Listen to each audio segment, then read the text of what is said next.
귀한 찬양 감사드립니다. 이제 우리 옆에 계신 분들과 축복의 날 나누며 하나님 말씀을 보기 원합니다. 하나님의 이름으로 축복합니다. 하나님의 이름으로 축복합니다. 하나님의 이름으로 축복합니다.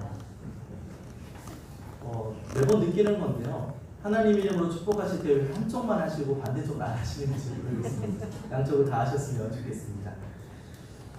저는 지난 몇 달간의 수요 예배 시간을 통하여서 예수님의 12명의 제자들에 대한 이야기들을 나누었습니다.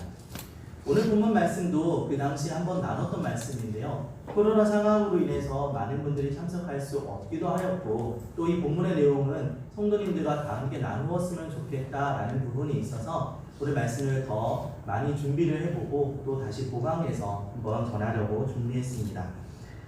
우리가 도마를 생각을 하면 흔히 제일 먼저 떠오르는 단어는 의심이라는 단어입니다. 그래서 사람들이 도마에 대해서 의심 많은 사람 또는 의심 많은 도마 이렇게 불러왔습니다. 그런데 복음서에 기록된 도마에 관한 내용들을 자세히 살펴보면 도마가 우리 생각보다 훨씬 더 괜찮은 사람, 훌륭한 사람이라는 것을 깨닫게 됩니다. 그는 의심 많은 사람이 아니라 오히려 믿음의 사람이었습니다. 오늘 함께 나눌 이 말씀들을 통해서 이 시간에 도마에 대해 좀 새롭게 깨닫게 되는 그런 귀한 시간이 되시기를 소원합니다. 우선 도마라는 사람, 그 사람 자체에 대해서 좀 알아보려 합니다. 그의 이름을 보면 요한복음 11장 16절에 디두모라고도 하는 도마가 다른 제자에게 말하되 우리도 주와 함께 죽으러 가자 하니라 라고 말하고 있습니다. 우리가 이 말씀을 통해 알 수 있듯이 도마의 이름이 디두모 그리고 도마 이렇게 두 개로 표현되어 있는 것을 볼 수가 있습니다. 이 두 가지는 다 같은 말입니다. 그래서 이 히브리식 이름이 도마이고요, 또 헬라식 이름이 디두모라는 이름입니다. 둘이 같은 이름인데 그 뜻은 쌍둥이라는 뜻입니다. 아마도 도마는 쌍둥이였을 것입니다. 쌍둥이가 아닌 사람에게 이 쌍둥이 이렇게 부를 수는 없기 때문이죠. 도마는 쌍둥이였을 것입니다. 그러면 우리가 한번 생각해 볼 만한 건 그래 쌍둥이 도마일 때 그의 본명은 무엇일까? 그를 도마, 쌍둥이라고 불렀을 때 본명이 있었을 텐데 그건 무엇일까? 라고 생각해 볼 수 있습니다. 성경에서 정확하게 도마의 본명이 무엇인지를 밝히는 구절은 없습니다. 그러나 학자들이 요한복음 14장 22절, 요한복음 14장 22절에 가룟인 아닌 유다가 이르되 주여 어찌하여 자기를 우리에게는 나타내시고 세상에는 아니하려 하시나이까? 라고 말씀하는 이 구절에서 가룟인 아닌 유다라는 부분이 시리아어로 번역되어 있는 성경 번역본에는 유다 도마라고 기록되어 있어서 이 부분을 가리켜 도마의 이름이 유다였겠구나 라고 학자들이 말을 하고 있습니다. 그런데 당시에 유다라는 이름이 참 흔한 이름이었기 때문에 예수님의 제자들은 도마라고 부르는 것이 더 편했을 것입니다. 예수님의 제자들의 이름을 잘 보면 동일한 이름이 반복되는 경우들을 볼 수 있습니다. 달랑 12명밖에 안 되는데도 같은 이름을 가진 사람들이 등장을 하죠. 이건 아주 흔한 일이었습니다. 예수와 그 목격자들이라는 책이 있습니다. 그 책을 기록한 저자 리차드 보컴이라는 사람은 기원전 예수님이 오시기 330년 전부터 예수님이 오시고 200년까지 당시에 팔레스타인에 살고 있는 유대인들의 이름을, 남자 사람들의 이름을 조사한 적이 있습니다. 그 조사한 이름에 따라서 가장 많이 사용되는 남자 이름을 순위를 매겼습니다. 1위부터 99위까지 순위를 매겼는데 그 순위를 보면 이렇습니다. 먼저 순위를 측정한 기준은 신약 성경에 등장하는 그 이름, 그리고 요세푸스의 저술에 나오는 이름, 그리고 납골당에 나온 이름, 유대 광야 문헌에 나온 이름을 다 조사를 한 다음에 대단한 사람이죠. 530년의 기간 동안 이름을 다 조사를 해서 가장 많은 이름이 무엇이었을까 이렇게 순위를 매긴 것입니다. 1위가 시몬이라는 이름이었습니다. 이 시몬이라는 이름은 유대인 남성 중에 가장 많은 이름으로 243회나 등장했습니다. 예수님의 제자들만 놓고 보면 유다라는 이름은 당시 네 번째로 흔한 이름으로 164명이나 이름을 사용했습니다. 요한은 122명, 그리고 마태는 62명, 야고보는 40명, 그리고 좀 흔하지 않았던 이름들 중에 다데오가 8명, 그리고 빌립이 7명, 안드레가 3명 있었다라고 그가 말하고 있습니다. 이런 식으로 흔한 이름들, 반복되어지는 이름들이 많이 있습니다. 특별히 유다라는 이름은 예수님의 12명의 제자 이름 중에서 그 많은 사람들 중에 리스트업에서 이렇게 4번째, 그리고 제자 중에는 2번째, 또 많은 이름이었기 때문에 유다라고 부르는 것보다 도마라고 부르는 것이 훨씬 더 알아듣기 편했을 것입니다. 그의 이름이 도마이고 또 그가 도마라고 불렀고 쌍둥이라는 의미를 가지고 있었고 그의 본명은 유다였을 것이다 라고 말씀을 드렸습니다. 그럼 다음으로 이 유다 도마의 직업은 무엇이었을까를 생각해 보려 합니다. 예수님께 부르심을 받기 전에 도마가 어떤 일을 했는지에 대해 성경이 명확하게 말하고 있는 구절은 없습니다. 그러나 그가 갈릴리 바다에서 고기 잡는 어부였을 것이다 라는 것을 유추해 볼 만한 성경 말씀이 있습니다. 요한복음 21장 2절부터 3절에 시몬 베드로와 디두모라 하는 도마와 갈릴리 가나 사람 나다나엘과 세베대의 아들들과 또 다른 제자들이 함께 있더니 시몬 베드로가 나는 물고기 잡으러 가노라 하니 그들이 우리도 함께 가겠다 하고 나가서 배에 올랐으나 그날 밤에 아무것도 잡지 못하였더니, 여기 보면 예수님의 제자 7명이 다시 물고기 잡으러 돌아가는 장면이 나오죠. 베드로를 따라서 그가 물고기를 잡으러 갑니다. 그 가운데 도마도 포함되어 있었다고 본절이 설명하고 있습니다. 도마가 갈릴리 바다에서 물고기를 잡는 어부였을 것이다 라고 상상해 볼 수 있는 장면입니다. 어부가 아닌 사람이 배에 올라 밤이 새도록 물고기를 잡는 일은 결코 쉽지 않을 것입니다. 여러분, 배에서 물고기를 잡아보신 적이 있으신가요? 이 당시의 배는 지금과 같은 배가 아니라 동력선이 아니라 저어서 가는 배였기 때문에 그 바닷물에 휩쓸리는 파도의 움직임이 더 강력했던 때입니다.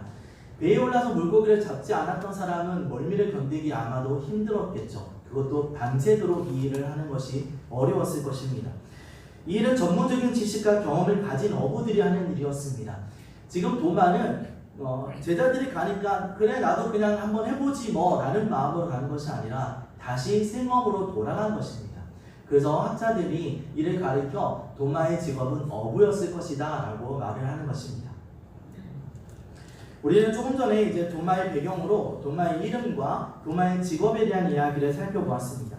그럼 성경에 도마와 관련되어 있는 어떤 이야기들이, 어떤 사건들이 있는지 우리가 집중하여 보려 합니다. 다른 복음서에는 마태, 마가, 누가에는 도마에 대한 이야기가 나오지 않습니다. 그러나 요한복음에만 특별히 3번이나 도마에 주목하여 이야기를 전개하고 있습니다. 요한복음 11장, 요한복음 14장, 요한복음 20장이 그 내용인데요. 우리는 오늘 이 본문들 중에 2가지만 이야기하려 합니다. 먼저 요한복음 11장 14절부터 16절 말씀을 보시면, 이에 예수께서 밝히 이르시되 나사로가 죽었느니라. 내가 거기 있지 아니한 것을 너희를 위하여 기뻐하노니 이는 너희로 믿게 하려 함이라. 그러나 그에게로 가자 하시니 디두모라고도 하는 도마가 다른 제자들에게 말하되 우리도 주와 함께 죽으러 가자 하니라. 예수님께서 요단강 저편이었던 베레아라는 지방에 머물고 계셨습니다. 그때 예수님은 예수님의 사랑하던 그의 친구라고 표현되어 있죠. 그 나사로가 병들었다라는 소식을 듣습니다. 나사로의 누이였던 마르다와 마리아는 예수님께서 빨리 오셔서 이 나사로의 질병을 빨리 낫게 해주시기를 간절히 원했습니다. 그러나 예수님께서 그 즉시 나사로에게 오지 않으시죠. 기다리십니다. 성경 보면 이틀을 기다렸다라고 말합니다. 이틀을 기다린 후에 나사로가 결국 죽고 난 후에 예수님께서 이제 죽은 나사로에게 가자, 그에게로 가자라고 말씀을 하고 있습니다. 예수님의 말씀을 들은 제자들은 경악을 금치 못합니다. 왜냐하면 나사로가 죽어 지금 장사되어져 있는 베다니는 예루살렘 바로 코앞에 있는 곳이었기 때문입니다. 예루살렘과 아주 가까이 있었기 때문입니다. 제자들이 생각할 때 그곳으로 가는 것은 자살행위하는 것과 같다, 죽으러 가는 것과 같다라고 생각했습니다. 그래서 예수님이 이 이야기를 하기 이전에 제자들이 이렇게 말하는 부분도 성경에 있습니다. 요한복음 11장 8절에 제자들이 말하되 랍비여 방금도 유대인들이 돌로 치료하였는데 또 그리로 가시려 하시나이까, 이렇게 표현하기도 합니다. 그러니까 이런 죽음을 앞두고 있는, 예루살렘에 가면 언제 잡히고 언제 죽임을 당할지 모르는 그런 위치에서 예루살렘 바로 앞으로 가겠다 하시니 그들이 놀랬던 것이죠. 이런 절박한 상황 가운데 도마가 나섭니다. 비장한 심정으로 다른 제자들에게 이렇게 이야기합니다. 우리가 방금 읽었던 요한복음 11장 6절에 디두모라고도 하는 도마가 다른 제자들에게 말하되 우리도 주와 함께 죽으러 가자. 다른 제자들이 어찌할 바 몰라 할 때 가야 되나 말아야 되나 이렇게 고민하고 있을 때 지금 도마가 가자, 예수님 따라가자, 심지어 죽는 길이라고 할지라도 가자 라고 말을 하고 있는 것입니다. 총신대학교의 구약학 교수이신 박상훈 교수님이라는 분께서는 이 부분을 이렇게 설명합니다. 예수님을 믿지 않고 의심하는 사람이 이런 말을 할 수 있을까요? 도마는 예수님을 전적으로 믿었습니다. 그러기에 그는 예수님과 함께 죽을 준비가 되어 있었던 것입니다. 이처럼 도마는 의심이 많은 사람이 아니라 오히려 믿음이 큰 사람이었습니다 라고 아주 강하게 말하고 있습니다. 분명한 것은 도마가 우리가 생각했던 것과 같이 의심이 많은 사람은 아니었던 것 같다라는 것입니다. 또 한 가지 도마에 관련된 유명한 말씀이 우리가 오늘 읽었던 본문인 요한복음 20장의 이야기입니다. 20장 24절부터 25절을 보시면 12제자 중에 하나로서 디두모라 불리는 도마는 예수께서 오셨을 때에 함께 있지 아니한지라 다른 제자들이 그에게 이르되 우리가 주를 보았노라 하니 도마가 이르되 내가 그의 손에 못자국을 보며 내 손가락을 그 못자국에 넣으며 내 손을 그 옆구리에 넣어보지 않고는 믿지 아니하겠노라 하니라. 부활하신 예수님께서 제자들에게 오셨습니다. 근데 그때 도마가 그 자리에 함께 있지 못했죠. 그래서 예수님을 만났다라고 말하는 그 제자들에게 도마가 이렇게 이야기하는 것입니다. 내가 그의 손에 못자국을 보며 내 손가락을 그 옆구리에 넣어보고 이렇게 하지 않고는 믿지 않겠다라고 이야기를 하는 것입니다. 사람들이 이 말 때문에 도마를 가리켜 의심 많은 사람이다 라고 말하기 시작했습니다. 근데 이 본문의 말씀을 다시 그 앞에서부터 찬찬히 보면 다른 결론을 우리가 얻게 됩니다. 요한복음 19장은 예수님께서 십자가에 죽으시고 부활하신 사건을 다루고 있습니다. 그리고 요한복음 20장에는 그 부활하신 예수님을 만난 사람들에 대한 이야기를 전하고 있습니다. 요한복음 20장 1절부터 18절까지는 여인들에 대한 이야기, 특별히 마리아와 관련된 이야기를 하고 있습니다. 그리고 19절부터 24절까지는 도마를 제외한 다른 제자들이 예수님을 만난 사건을 다루고 있습니다. 그리고 오늘 본문이었던 그 다음 이야기 25절부터 29절까지가 도마가 예수님을 만난 그 반응을 이야기하고 있습니다. 그런데 그 모든 사람들, 도마를 제외한 다른 사람들의 이야기를 할지라도 도마가 보여줬던 태도, 그 자세와 별반 다르지 않습니다. 주목할 만한 것이 그 사람들 누구도 그냥 예수님을 믿는 사람은 없습니다. 예수님이 해주었던 말씀이 기억나서 그 말씀을 마음에 품고 있어서 예수님의 부활을 믿었던 사람은 없다는 것입니다. 예수님께서 분명히 자신의 하나님의 아들이신가 죽은 후에 부활하실 것을 말씀하셨음에도 불구하고 말입니다. 여인들도 제자들도 또 부활하신 예수님을 만나기 전에 도마도 아무도 그 사실을 믿지 못했습니다. 요한복음 20장 9절은 이렇게 말합니다. 그들은 성경에 그가 죽은 자 가운데서 다시 살아나야 하리라 하신 말씀을 알지 못하였더라. 여기서 알다라고 표현되어 있는 말은 이런 것입니다. 예를 들어서 우리가 유관순 열사를 알고 있습니다. 그러나 그를 만나서 아는 것은 아닙니다. 우리가 문재인 대통령을 알고 있습니다. 그러나 그와 어떤 밀접한 관계가 있는 것은 아닙니다. 여기서 안다라고 말하고 있는 것은 경험되어지다 또는 마음에 간직되어져 있다라는 것을 이야기합니다. 다시 말해 예수님의 부활에 대하여 그들이 마음속 깊이 간직한 믿음으로 가지고 있지 않았다라는 것을 이야기하고 있는 것입니다. 이 이야기를 좀 더 자세히 보면 이렇습니다. 마가복음 16장 1절을 보면 안식일이 지남에 막달라 마리아와 야고보의 어머니 마리아와 또 살로메가 가서 예수께 바르기 위하여 향품을 사다 두었다가, 이 말을 보면 이렇습니다. 즉 여인들이 예수님의 부활하신 것을 믿음으로 예수님께 나아간 것이 아니라 예수님의 시체에 향품이라도 바르겠다라는 마음으로 그곳에 갔다라는 이야기입니다. 또 제자들을 보니 마가복음 16장 11절에 그들은 예수께서 살아나셨다는 것과 마리아에게 보이셨다는 것을 듣고도 믿지 아니하였다라고 말하고 있습니다. 아주 분명하게 콕 집어 제자들이 믿지 않았다라고 밝히고 있습니다. 예수님의 무덤으로 달려갔던 베드로하고 요한을 생각해봐도 그렇습니다. 요한복음 20장 9절과 10절에 그들은 성경에 그가 죽은 자 가운데서 다시 살아나야 하리라 하신 말씀을 아직 알지 못하더라. 이에 두 제자가 자기들의 집으로 돌아가니라. 베드로와 요한이 예수님의 무덤에 갔습니다. 그리고 빈 무덤을 확인하죠. 그러고 나서 그들이 예수님의 부활을 믿었다면 예수님이 부활하셨을 테니 어디 계실 거야? 라고 찾아보았을 것입니다. 그러나 그들이 한 일은 그게 아니라 그들의 집으로 돌아가는 것이었죠. 그들은 예수님 부활을 믿지 못했던 것입니다. 예컨대 엠마오로 가던 두 제자도 그렇습니다. 그들은 예수님이 부활하셨다는 사실을 전해 들었습니다. 그럼에도 불구하고 믿지 못했죠. 그래서 엠마오로 갑니다. 그 일 가던 중에 예수님을 만납니다.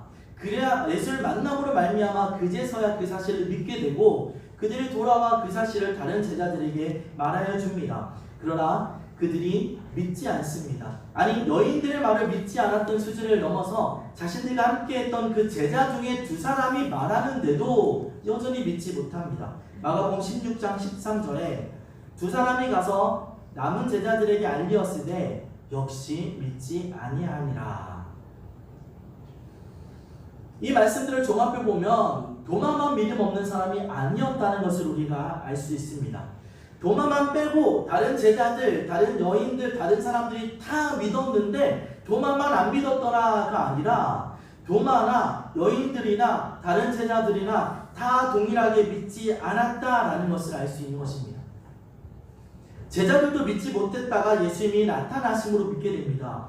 요한복음 20장 19절 20절에 이 날 곧 안식 후 첫날 저녁 때에 제자들이 유대인들을 두려워하여 모인 곳의 문들을 닫았더니 예수께서 오사 가운데에 서서 이르시되 너희에게 평강이 있을지어다. 이 말씀을 하시고 손과 옆구리를 보이시니 제자들이 주를 보고 기뻐하더라. 예수님이 그의 손과 옆구리를 제자들에게 보이시니 그제야 제자들이 주를 보고 기뻐했다고 말하고 있습니다. 이런 제자들이 예수님의 손과 옆구리를 보기 전에는 그들도 예수님의 부활에 대해서 확신하지 못했다는 것을 알려주는 것이죠. 그리고 나서 이제 마지막으로 도마가 예수님을 만나고 믿게 되는 것이 요한복음 20장의 흐름인 것입니다. 그들이 믿음 없었다는 것이 분명하기에 예수님이 그들을 이렇게 책망합니다. 마음에 더디 믿는 자들이라고 하시죠. 누가복음 24장 23에서 25절입니다. 그의 시체는 보지 못하고 와서 그가 살아나셨다는 천사들의 나타남을 보았다 하니라. 또 우리가 함께한 자 중에 두어 사람이 무덤에 가연 여인들이 말한 바와 같음을 보았으나 예수는 보지 못하였느니라 하거늘 이르시되 밀어나고 선지자들이 말한 모든 것을 마음에 더디 믿는 자들이여 라고 말씀하십니다. 이처럼 도마뿐 아니라 다른 제자들도 부활하신 예수님을 직접 보기 전에는 다 믿지 못했습니다. 예수님의 부활을 믿기 전에 먼저 부활하신 예수님을 보아야겠다라고 말하는 도마의 태도나 다른 제자들이나 별반 다를 바가 없었다는 것이죠. 따라서 우리는 유독 도마만을 의심 많은 사람이다 라고 말할 수가 없는 것입니다. 정리해 보겠습니다. 그럼 이렇게 질문을 드리죠. 도마만이 믿음 없는 사람이었습니까? 아니죠. 여자들도 제자들도 다른 많은 사람들도 믿음 없는 모습을 보여주고 있었던 것입니다. 오늘 우리가 읽은 본문 요한복음 20장은 도마가 믿음 없는 사람이다 라는 것을 보여주기 위해 쓰여진 것이 아닙니다. 그것이 목적이 아닙니다. 그렇다면 왜 요한복음의 저자인 요한은 도마의 믿음 없음을 부각시키고 있는 것일까요? 이 이야기를 하기 위해서는 우리가 요한복음 20장 31절 요한복음의 전체의 주제라고 말할 수 있는 이 구절을 볼 필요가 있습니다. 오직 이것을 기록함은 너희로 예수께서 하나님의 아들 그리스도이심을 믿게 하려 함이요 또 너희로 믿고 그 이름을 힘입어 생명을 얻게 하려 함이니라. 이것과 관련되어 있습니다. 이 주제의 핵심과 연관되어 있습니다. 세상의 모든 사람들은 글을 쓸 때 어떤 목적을 가지고 글을 씁니다. 이 글을 읽는 사람들로 하여금 어떠한 의도를 가지고 있는 것이죠. 이 요한복음의 저자인 요한도 독자들에게 분명한 메시지를 가지고 이 글을 썼습니다. 그 의도가 우리와 관련이 있는 것입니다. 읽고 있는 청자, 읽고 있는 독자, 우리와 관련이 있는 것이죠. 29절에 예수님께서 말씀하시는 보지 못하고 믿는 자들, 그것은 이 당시의 사람들이 아니라 우리를 향하여 하시는 말씀인 것입니다. 재미있는 것은 하나님을 강조하고 있는 것이 보는 것이 아닙니다. 하나님은 지금 보는 것을 말하는 게 아니라 이 본문들의 핵심적인 단어는 보는 것이 아니라 믿는 것입니다. 요한은 도마의 이야기를 통하여 도마가 믿음 없다, 요한이 도마 이야기를 통하여 믿음 없다라고 말하고 싶은 것이 아니라 그의 의심을 의도적으로 드러냄으로써 우리에게 우리 눈에 보이지 않지만 예수 그리스도에 대한 믿음을 가지기를 권면하고 있는 것입니다. 이 이야기를 통해 우리가 예수님을 보지 못했어도 믿게 되기를 원하여 이 글을 그리고 이 도마의 의심의 이야기를 언급하고 있다는 것입니다. 이것이 우리에게도 동일하게 대입되어지는 부분입니다. 사람들이 이렇게 말합니다.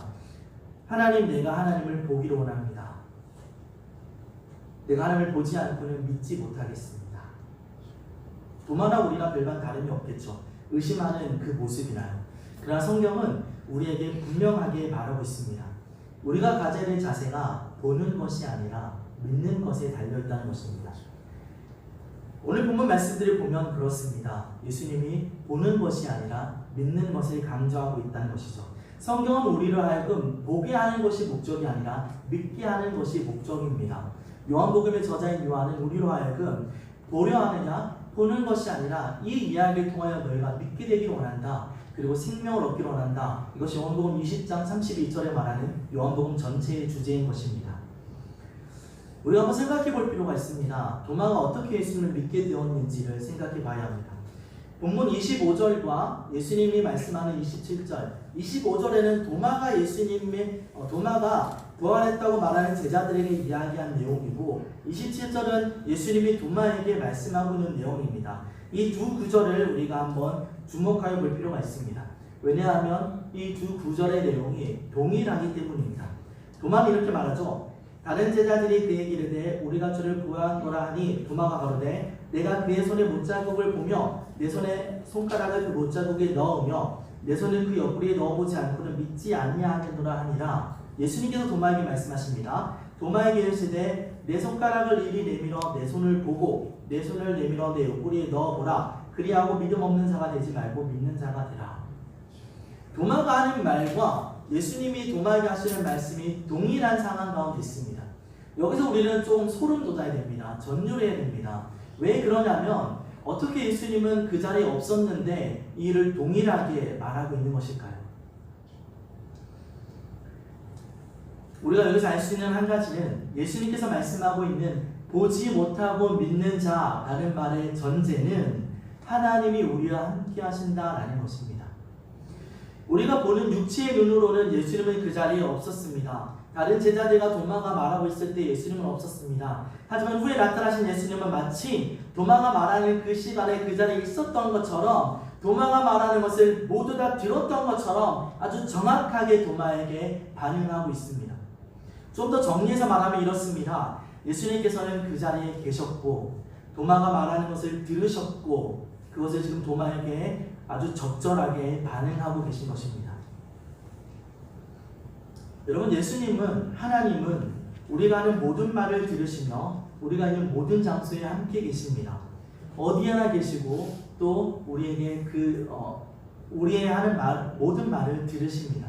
이것이 신학적인 용어로 하나님의 편재성이라고 하는 것입니다.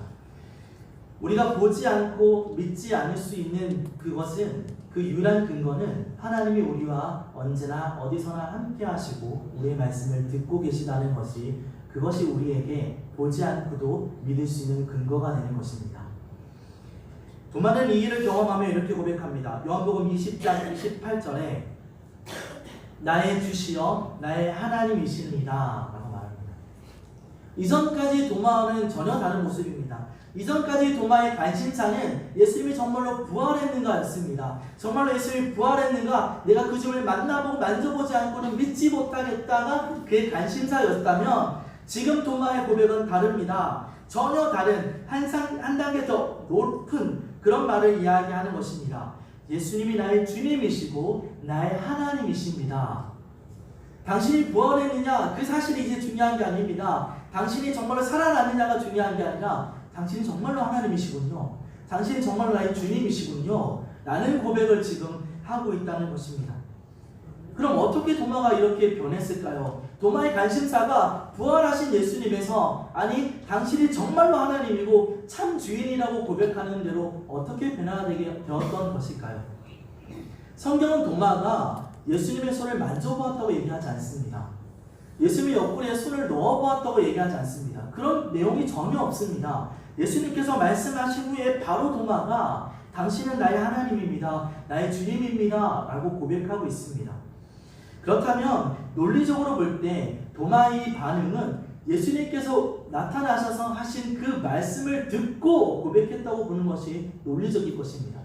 나타나신 예수님을 만져보고 고백했다가 아니라, 그가 그분을 이렇게 체험하고 고백했다가 아니라 예수님이 하시는 음성을 듣고 이렇게 믿음으로 고백했다고 보는 것이 더 논리적이겠죠. 다시 말해 도마는 예수님을 보고 만지는 경험함으로 주로 고백하는 것이 아니라 자신의 말을 들으셨고 그것에 대해서 반응하시는 예수님을 경험함으로 주로 고백하고 있는 것입니다. 우리도 그렇습니다. 우리가 예수님을 믿는 것은 그분을 두 눈으로 보았기 때문에 믿는 것이 아닙니다. 그분을 만졌기 때문에 주로 고백하는 것이 아닙니다. 나의 기도를 들으시며 응답하시는 하나님, 내게 말씀하시는 하나님, 나의 곁에 나와 언제나 함께 하시는 그 하나님을 믿음으로, 그 하나님을 경험함으로 그분을 믿게 되는 것입니다. 도마는 지금 그의 어떠한 촉감에 의지하는 것이 아니라 나의 말을 들으시는, 나와 함께 하시는, 내가 그 말을 할 때 그 자리에 없었으나 그 음성을 들으셨던 그 하나님을 경험하며 그분을 주로 하나님으로 고백하고 있는 것입니다. 그것이 우리에게도 동일한 믿음으로 적용되어지기를 바랍니다. 여기까지가 우리가 도마에 대하여 도마가 믿음 없는 사람이 아니었다는 것과 성경이 이 도마의 의심의 사건을 일부러 부각시켜서 우리와 함께 하시는 하나님, 우리의 음성을 들으시는 하나님을 이야기하려 했다는 것을 우리가 함께 나눴습니다. 이제 도마의 마지막을 살펴보려 합니다. 문헌들에 나타나 있는 내용들을 보면 교회의 역사가들, 그 사람들이 쓴 글에 따르면 이러한 내용들이 있습니다. 도로테우스라는 사람은 사도 도마는 팔리아인, 메데인, 페르시아인, 루만인, 바크르라인, 마기인 등에게 복음을 전한 후에 인도에서 순교했다라고 말합니다. 또 5세기에 제롬이라는 사람은 이렇게 말합니다. 하나님의 아들의 보호는 도마와 함께 인도에도 머물렀다라고 말하면서 도마가 마이라풀이라는 지역에 찾아가 그 지역의 많은 사람들, 특별히 왕에게까지 복음을 전했고 그들이 받아들였다라고 말합니다. 그런데 그 죽음에 대해서는 그 지역에 살고 있던 이교도들이 있었는데 다른 종교를 전하는 도마를 싫어하고 미워해서 그를 창으로 찔러 죽였다라고 기록합니다. 사진을 하나 준비했는데요. 사진을 보여주시면 도마가 죽음에 대한 장면, 도마의 죽음에 대한 모습을 그림으로 그려놓은 것이 있습니다. 네, 우리가 상상하며 말씀을 계속 이어나가겠습니다. 도마의 죽음을 그려놓은 것이 박물관에 이렇게 보관되어 있는데요. 거기 보면 도마가 기도하고 있고 뒤에서 창으로 찔러서 죽이려는 원주민들의 모습이 저렇게 있습니다. 도마의 죽음은 순교는 AD 72년으로 알려져 있고 마이라풀에 장사되어진 것으로 알려져 있습니다. 또 한 사람 AD 그러니까 최근 사람을 찾아보면 18세기에 동방문헌 편집자인 아세마너스라는 사람도 도마를 가리켜서 인도 지역의 최초의 선교자다 이렇게 말하고 있습니다. 최초의 전도자, 순교자다 이렇게 언급하고 있습니다. 세 명의 학자가 동일하게 이야기하고 있죠. 도마는 인도에서 복음을 전하다가 순교했다라는 것입니다. 도마가 오늘 본문 말씀에서 자신의 손을 내밀어 예수님의 옆구리에 있는 창자국을 보고자 했었다는 것을 우리가 알고 있습니다. 근데 그가 자신의 주요, 자신의 하나님이신 예수 그리스도를 위하여 창에 찔려 죽임을 당했다는 것은 의미하는 바가 있는 그런 순교가 아닐까도 생각합니다. 말씀을 마치겠습니다. 사도 도마는 의심의 사람이 아니었습니다. 오히려 그는 믿음의 사람이었습니다. 그는 예수님을 너무너무 사랑했던 사람이었습니다. 우리도 도마와 같이 예수님을 사랑하고 그분을 증거하는 사람이 되기 원합니다. 현대를 살아가는 예수님의 제자의 삶이 우리의 삶이 될 수 있기를 소원합니다. 여기까지 의심 많은 줄 알았던 사람 도마의 이야기였습니다. 기도하겠습니다.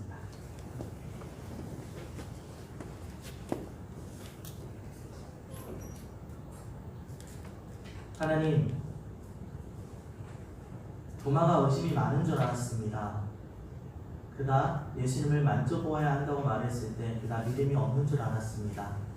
그런데 하나님, 성령은 오히려 그 이야기를 통하여 우리에게 깨달음을 주려고 그런 의도를 가지고 썼던 것임을 알게 되었습니다. 우리가 예수님을 보지 못했어도, 우리가 예수님을 만져보지 못했어도 우리는 예수님을 믿을 수 있습니다. 도마가 그랬던 것처럼 그의 음성을 듣고 또 그와 함께 하셨던 하나님을 우리가 알고 또 우리의 음성을 들으시며 우리와 함께 하신 하나님을 우리가 믿고 있습니다. 하나님, 우리의 신앙이 흔들리지 않게 하시고 예수님을 사랑하여 순교의 자리에 갔던 도마를 보며 우리가 비록 순교자가 되지 못한다 할지라도 현대를 살아가며 예수님의 제자답게 살아가게 하여 주시옵소서. 우리를 통한 많은 사람들이 예수님을 알게 되기를 원합니다. 예수님을 닮은 사람으로 우리가 살아가기를 원합니다.